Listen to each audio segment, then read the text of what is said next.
Just as there are benefits and risks to SaaS for SaaS users, there are also benefits and risks for the software vendors who might enter the SaaS market. We've got to think about this because it's a two-way street.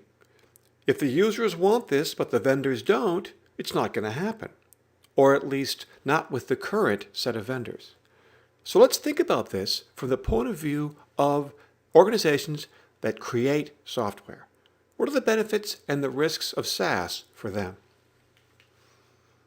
One big benefit for existing software companies, firms like Microsoft, that sell lots of on-premises software, is that potentially they might be able to reach new customers in broader markets. Some aspects of SaaS can make applications cheaper to sell, for example. And so it might be possible to go after customers that are otherwise too expensive to sell to. It's also possible with SaaS to sell directly to business decision makers without going through IT. Why is this important? Because when a software vendor goes to sell a business application, it may well be the case the business user wants the application, but the IT organization says we can't run this. It requires Oracle, let's say, and we're a SQL Server shop. It's a Windows app and we're a Linux shop.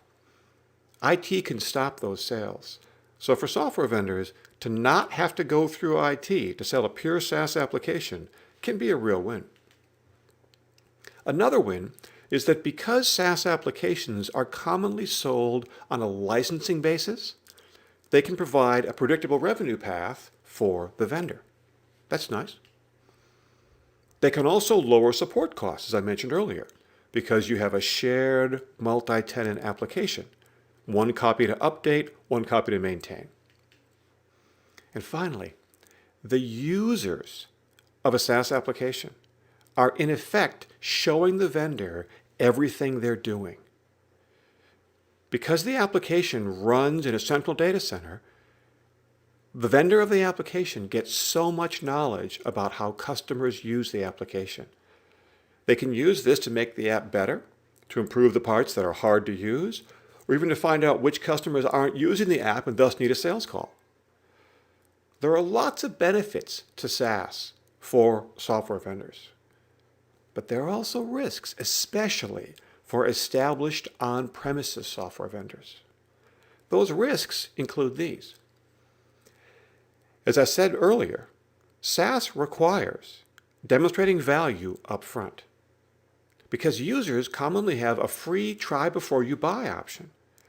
A software vendor can no longer come in, show flashy demos, and convince a user this software will have real value. In the SaaS world, the customer actually uses the software for a while before they write their first check. That's a real difference for many software companies. It's also the case that per user per month licenses bring in revenue much more slowly than traditional software licenses do. And so that's a concern for software vendors, especially existing vendors accustomed to the current models. Many software vendors also make lots of money selling customization services on their software. If they instead have a multi-tenant application, this is harder to do. Not impossible, but somewhat more limited. They might also find that cloud applications bring new sales challenges.